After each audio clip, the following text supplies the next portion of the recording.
And now we're going to interview you and your mother, and we want to hear what you two have to say. Okay. And so let me get your mother over here, and you two can. What we're doing now is we have Teresa and Justin, her son. Justin. Okay, Teresa, can you go ahead and tell us what happened here that's brought this whole thing on, where your son's been taken from you now for 3 years? Your 3 daughters have been taken out of your home for how long now? 3 years. They're still. Your little girls have been taken from you for 3 years, and they're put in foster homes. Yes. Okay, do you have any idea whether they're being sexually molested or raped or abused? I mean, like, you look at the Dilla Cruz children who were sexually abused from home to home. We just heard the testimony of your son being burnt, being beat up. Here it is. We have the pictures. We have the documentation. You're put into foster care parents by the family by the name of Green Family, who forced them to go out and to break into people's houses for money in order to get them money for drugs. It's totally hard to believe that this is happening, and I mean to this present day, it's unbelievable. I mean, as I talk with your son, and he tells me these things that he's gone through, and we just don't understand how this can be happening. And so, ma'am, if you can go ahead and just share with us, I mean, where everything's at, and just what's happened. My nightmare started in December 2003. Probably, I'd say a couple weeks after my husband passed away. Safe Children Coalition came over, and at this time we were staying in a motel because we were waiting to move into our home. It was being renovated. They told us that it was not sufficient living. My friend at this time, who was going to rent us a home, offered us to go stay at her place. She has a 5-bedroom. And so they already had a place already set up for me and my children. They had their own rooms, and I'd have my room. And Safe Children Coalition refused to let me and my children go live there. They said that we had to go stay at a shelter.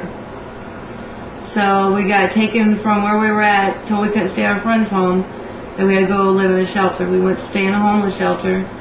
We was there over Christmas. The day after Christmas, they told me and my children we had to leave because I had 7 children in that, and they said that was me and my children were taking up too much space, that they had other people that needed to come in that only had 1 or 2 children that needed the space that I needed to find elsewhere to stay.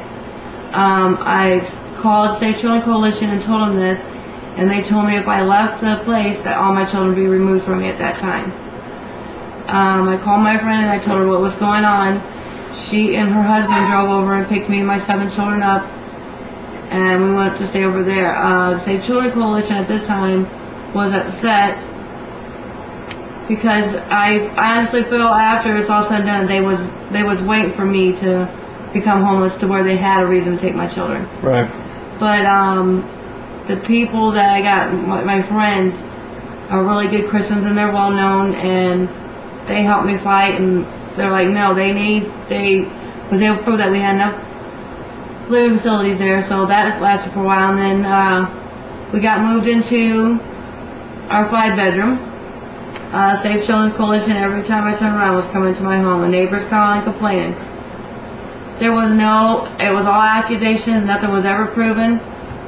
I have no charges that's ever been brought against me. But they showed up one day, I got a call saying that you got to get home. There's a van and the police department and Safe Children Coalition at your house. Teresa, they're going to take your kids. I didn't know what for. I had a house full of furniture, a 5-bedroom home, well furnished, a kitchen full of food. I mean, they were well taken care of. There was no marks on the kids. They were kept clean. But because of some accusations, because of the neighbor getting frustrated, because of all the kids in and out and the noise, they were calling and complaining. The Safe Children Coalition came in and said they feel that at the time, because I was between jobs, that they felt if they removed the 4 little ones, leaving me with only my 3 older ones, they felt that would give me time to get on my feet. Here it is 3 years later, and I still have yet to get my 3 of them back. They have changed my case plan 4 different times. 4 different times. Every time I get one case plan completed, they add a couple more things to it. Okay, let me ask you this. Do you know that they're using the captivity of your children to bring in federal money into their bureaucracy. Department of Children and Family, DCF, Safe Children Coalition. They're literally using you. And, you know, it's sad as I sit here and listen to you and hear your son's testimony, why they would allow this to continue except for the money that they're receiving. And these are people who are not looking out for the interest of the welfare of the children or their parents, but they're using them for money. And Tracy, I don't know what to say as I hear this testimony. I mean, to me, it's just devastating to think that your son, that he's not going to have, this is not going to affect his upbringing as a young man. Just put him in a place where he's been. The video camera, the battery went dead on the video camera, so I just plugged in my my wall unit, and so we're starting up again here. So, ma'am, what else do you have to say about the situation? I mean, you know, I mean, I just don't know. I mean, just the frustration and just to think that they could do this to our children and get away with it, and it not being exposed. I don't see how it's not been. Nobody's come forward before now, because I thought I was the only one living the nightmare, and I didn't understand. And I knew when it came down to it was because of the situation I was in, and because I couldn't afford to fight back, as to why they was able to get away with what they have gotten away with so far. I mean, they took my children out of my home, where they were well taken care of, never been abused, never been neglected, no kind of police record. Now here my 11-year-old boy has got a police record where he was forced to go to homes and break into homes and stuff and beat up. And these people had a foster care license, and the cops knew and have been investigating these people for 2 years for drug trafficking. So, and this is where they put my son, and they're telling me that they can take better care of my children than I can.